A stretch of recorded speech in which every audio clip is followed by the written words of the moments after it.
This is another video in the Polycultures and Guild series. In this case, what I'd like to do is dissect what we're looking at in front of us, which is a garden that's nestled up very close to the southwest corner of the home. And I wanted to identify who the cast of characters are that are in this somewhat complex guild garden layout, and how they relate to each other over time, and how I'm planning to manage them and interact with them, so stick around. So just to give a little context, this is me looking more or less due north. So this really huge tree, which is right in front of us, is a Potomac Pear, which I did not think would get this big. Probably should be pruning it more than I am. I've just been pruning it so that I can get through there. And at some point I think I may actually top this pear to release a lot more light to the understory below. And speaking of topping plants, two of the early keystone elements of this whole space were, this looks crazy perhaps, but this tree and this tree, which up until this spring were 25-30 feet tall.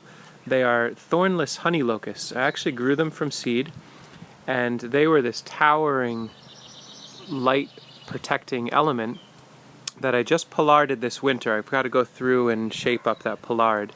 But the idea with them was that they were here to really pioneer the space, provide a ton of nitrogen, decompact the soil, make a fungal network, since this was just a lawn. And now that they've served that purpose, they've really facilitated all the other plants. I can release light to them, to the other plants. And in their case, since their leaves break down so smoothly and they're thornless, I took all the leaves and stems and laid them in the walkways to feed the next level of succession in here. And some of those elements are Siberian peach with a southern understory of honeyberries and dwarf sour cherries. So this will ultimately become a taller shrub, small tree element, and just tall enough that it will not really provide much shade onto this arbor element, which is this female hardy kiwi, which is just going mad. Now that the honey locust has been cut, there's been a huge plume of nitrogen and light, and the hardy kiwi has grown astronomically this year. It should put on a massive amount of fruit. In this guild we've got a ground cover, which to be honest, I don't know what this is. I thought it was rose-scented geranium, but I'm not sure.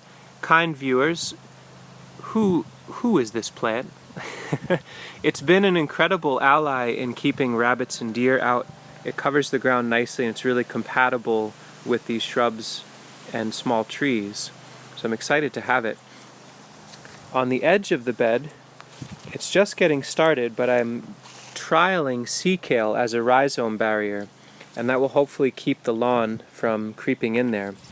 And we've got some Everbearing strawberries which will spread through there as a permanent ground cover. Some Turkish rocket as a nutrient accumulator and pollinator support plant, which I can chop and drop as needed. A couple of raspberries which actually hopped from this patch over to here, and I'm just letting them do it since they're quite an excellent variety. We've got some Feverfew in here to provide some aromatic support and nectar flow. Once, a couple years ago, there was a groundhog that tried to live under the porch, and it seems like with Feverfew and mint and some other aromatics, we haven't seen that groundhog as much, so maybe that's having a positive effect. So like I said, this is a Potomac Pear, which is a huge, huge element, maybe a little too big for this scene, we'll see. Just to the north of it, it's holding on, it's doing fine enough, is a Bob Gordon elderberry. And it's interesting to be trialing how shade tolerant, that's it right there, how shade tolerant it is under the influence of the pear, and so far it's growing just fine.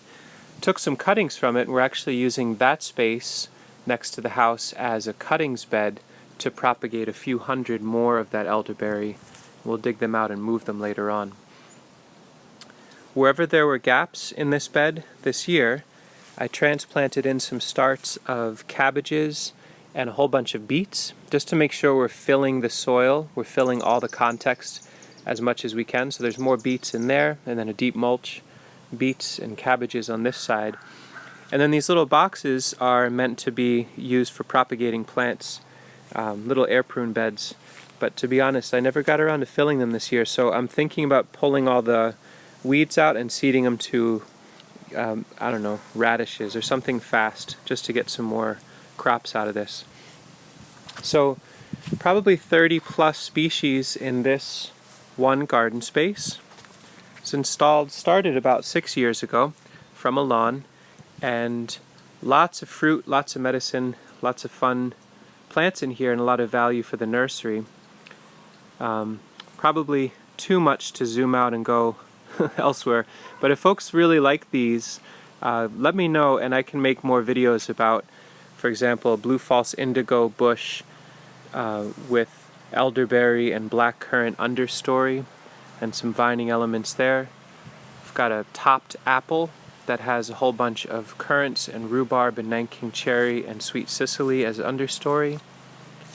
A little pawpaw grove with plums and Nanking cherries growing around them, and another guild with a hybrid chestnut being used as a trellis for the male hardy kiwi that pollinates the lady on the trellis. This one over here. So lots of crazy elements in here, just like with all the designs and systems that I work with. It's very packed, and by and large I'd say very functional and very stable.